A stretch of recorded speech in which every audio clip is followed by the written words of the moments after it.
Hey, what's going on, everybody? Morning, everyone. How you doing? Joe here. Kevin. Sorry, I'm a little sidetracked. I was just describing the last Fast and Furious movie to Kevin, and we were laughing hysterically about it. Yeah. We're probably going to do a separate video about the Fast and Furious movies only because I've never seen any. I've seen parts of the first one, and it seemed like a grounded, like, street racer, underground criminal movie, Yeah, with kind of grounded in reality. it's like Point Break.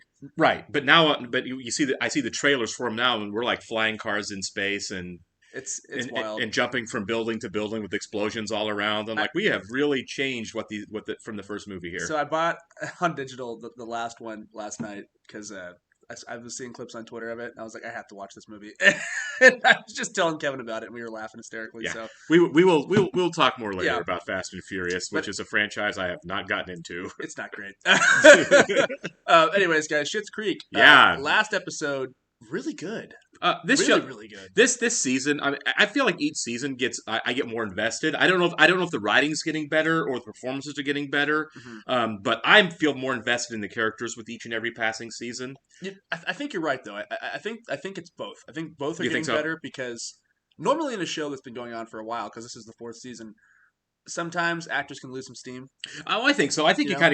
I think writers and directors do too on TV shows. Yeah. They get into a comfort groove. One of my favorite shows when I was younger was House. Mm. And I loved House for the first few seasons, but you can definitely tell It's- that everyone kind of just got into we're going through the motions a little bit That's as it. it wore on. That's an interesting comparison because that's like a medical procedure. Right? Yeah, it's you a know what I mean? procedural. Yeah, that's a tough word. Right, that Yeah, was, especially at when least it's right now. voluntarily.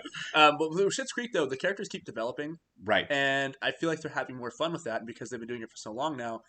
It's more lived in. Yeah. They know the characters better. They have a repertoire with one another, and yeah, you can really have some fun with what you set up. Well, yeah, I definitely feel like they're in love with their characters. You know Yeah, what I mean? oh, I, yeah, I don't feel like anyone's tired of what they're doing, which is great. It's really refreshing to watch a show like that. Yeah. And some of the character additions, like, I mean, we're only a few episodes in with them, but I'm with everyone, man. Patrick has been such a great addition to the cast of this show. He feels like he's been there for a while now. He does.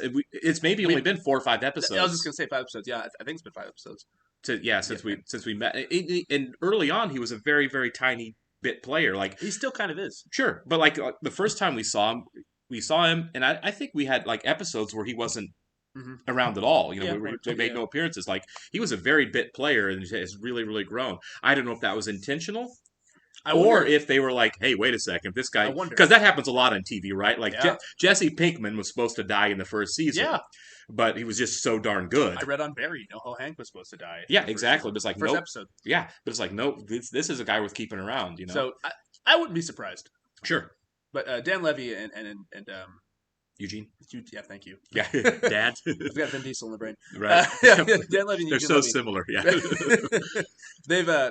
They've got such a good eye, to where For sure. I bet you any money they probably brought his character in to introduce him for like a character arc, and they're like, no, he's got to stay. He's great. Yeah. He adds a really great dynamic to the show, And- and I love what he does. Like, I like him and David bouncing off each other a lot. Well, speaking of couples, the one character who I've always been like, what a great side character that's really, really growing on me now is Ted and Alexis. Oh, for sure. I've always loved him. Yeah. I always liked Ted. Right, but now right. I'm fully invested in the relationship. I need to see them together. Completely. I feel like we're heading that way, and I'd be really sad if they didn't, honestly. Yeah. All right. We do want to welcome some new Patreon subscribers, guys, for the weekend. So, Victoria E., Anna Hicks, Random Fandom, Riesling, and Khalif Watkins. Thanks, guys, and welcome. We really do appreciate you being here. You guys rock.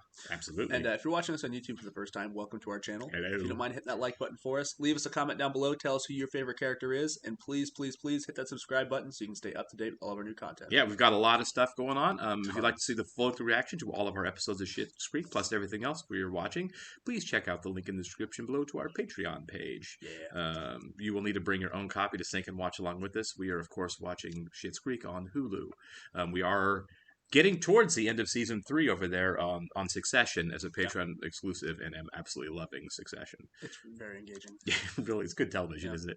All right, folks. Got a list of 3 different numbers that you're choosing from, and what would really be helpful to everyone is if you could just nail down which one you're going to perform tonight.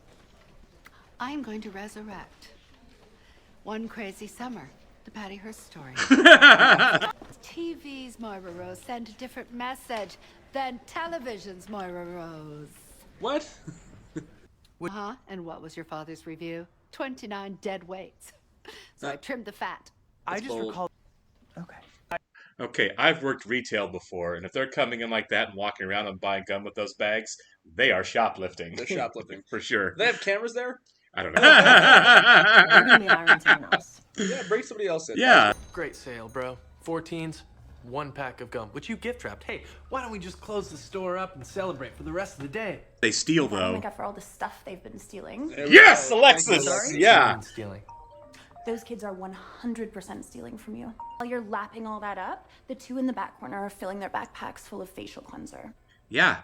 If someone were robbing our store, we would know about it. Eh. We would know. Though this would explain the compliments.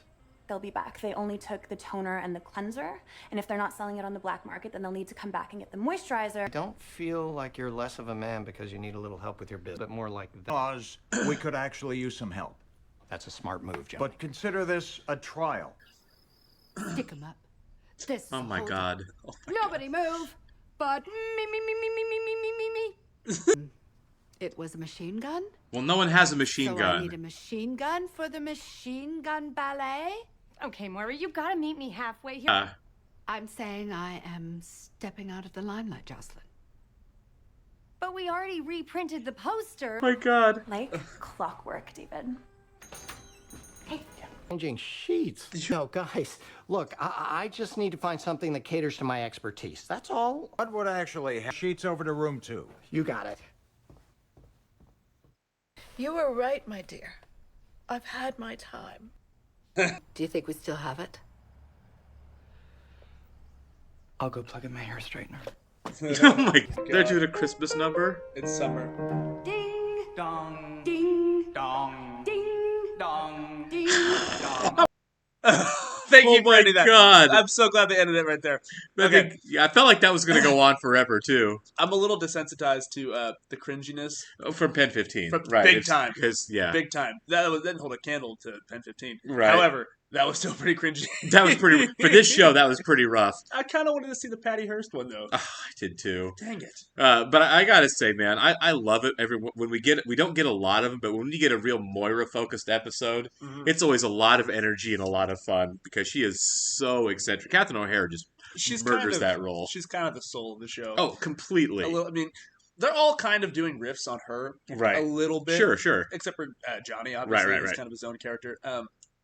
But no, the kids are very much Moira's kids, For sure. and I love it when she just has the opportunity to go off the rails. This was up there with Herb Erblinger, you know. Oh my God, Herb Erblinger, Erblinger. Yeah. That's the peak for me for Moira. I loved every second of that. When she wouldn't come out of the trailer and eventually just got wasted doing the commercial. the little reach back. Yeah, for the reach glass, back for the glass and she missed. Man. This was up there for me with that because she was completely unhinged. She's doing the count. Oh yeah, 9. She was off the rails. Yeah, this was a lot of fun. I kind of like the fact that we can kind of poke fun at the characters a little bit. I mean, we always have been a little bit, funny. but this was a light episode to kind of make fun of everybody. I mean, even Patrick didn't escape on this one a little bit. Yeah, I'm trying to think what the overall theme of the episode was. It's kind of about growing your business a little bit, you know? Sure. Because I mean, Johnny and Stevie obviously hiring on Roland, Which was a mistake, right? Clearly a mistake. Maybe, Right. maybe not. We'll see. Sure. He needs to clean a toilet. Right. He needs to clean a toilet. And then you have oh my goodness, Patrick and David, Right. obviously with the shoplifters. With the shoplifters, right. Which is a fun look, you know. Sure. I never even considered the fact that somebody want to steal from their store, you know. But you know, the young kids, of course, are going to want to. Right. Yeah. So that was cool seeing that. But no, even Moira being like, "Am I too old for this? Sure. Should I retire?"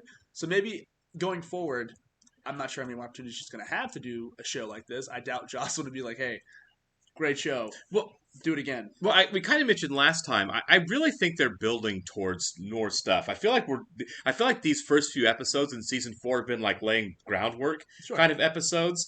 You know, kind of like with Alexis going to school and leaving. Yeah, and leaving working for Ted. We're building towards, I think, them being in a relationship.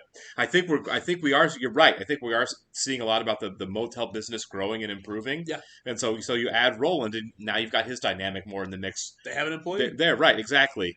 And more with David and Patrick. Yeah. So I really do think we're building towards laying more groundwork for future episodes. Well, just saying that out loud, it's like they started off just living in the hotel. Now they're business owners. Yeah, exactly. They are a staple. They are there. Yeah, they're every one of them is a community staple now. That's amazing. It is good for them. It's so cool to see the town grow and expand and see this world build, basically. Yeah, So for sure. It's a lot of fun, and the show really well written. It's kind of like Ted Lasso in the sense that it just makes you feel good. Oh, absolutely. There's a lot of heart and warmth in this show for sure, but I think feel good is a really good way to describe it. There hasn't been a feel bad episode. No, and I do really feel like we've moved on. You think back to season 1 where it felt like more of a sitcom. Yeah. Right? Yeah. And this doesn't feel like a sitcom anymore. It's still funny. There's seeds of it, but yeah, you're right. But yeah. I feel like it's more of an ensemble character exactly show. With a little bit of a sitcom flavor. You Of know course, what I mean? right. They get wacky hijinks in there and stuff. Right. I mean, yeah. But you're right. It's more than that. Yeah, it's bigger. You think of like the American sitcom, yeah, as it was in the '80s and not forever, like sure, going back to I Love Lucy, yeah, right. It all kind of like seems to take place in like 1 or 2 settings, maybe. And it's all you're on sets, you have audiences, you're in a studio, and this is definitely not that. We're around town, we're following characters all over the place, and we're seeing bigger stories and more complex stories than the traditional 3-act structure of a sitcom. I feel like. Well, that's what's fun about it, right? Yeah. Is because today, television is so prestige. Right. It is, for sure. And it's interesting seeing how that carries over to sitcoms because right. it is ostensibly a sitcom. Right. And watching how they're evolving it is kind of unprecedented. I think so too. I think this is good groundwork here. I can't think of another sitcom like a Cheers or right. like a Full House where the show grew and became something kind of different. Elevated. Yeah, exactly, From what I understand, we've only done 1 season, but I feel like Barry. People say Barry does that. Is that a sitcom? I think it started off kind of as one. Sort of, I guess. Yeah, maybe it's more prestige, I guess. Sure. HBO doing a sitcom though is kind of different, right? For sure. I will say this: one thing I've always hated about sitcoms that existed historically is the laugh track. Or the live show, either the laugh track or the live show audience laugh. I hate it. I still hate it. I hate watching it on older sitcoms. I'm mixed on it. I think it works. I don't know why. It does. It worked. It worked on Seinfeld, right? It worked on Friends. Yeah. But it still detracts for me. And shout out to Malcolm in the Middle for being the sitcom that took away the laugh track. Good call. Malcolm in the I looked it up. Like, when did we stop doing it? Yeah. 2000 with Malcolm in the Middle as the first sitcom that just said we're going to tell good stories and not worry about the laugh track anymore. Malcolm in the Middle's a good sitcom. It's a great sitcom with a great cast, and it completely changed the way television comedies have been made. It really has, yeah. Because you look at that, and what else was on at the time? Like King of Queens. Yeah, exactly. Yeah, It was it was kind of the precursor of what the modern comedy is. It's Malcolm in the Middle. So The Sopranos. Good for them. Yeah, I mean, really. Yeah, about the same time too. Kinda, yeah. Well, we really changed television a lot this millennium, didn't we? I love it. Me too. All right, guys, we'll catch you on the next one. See ya.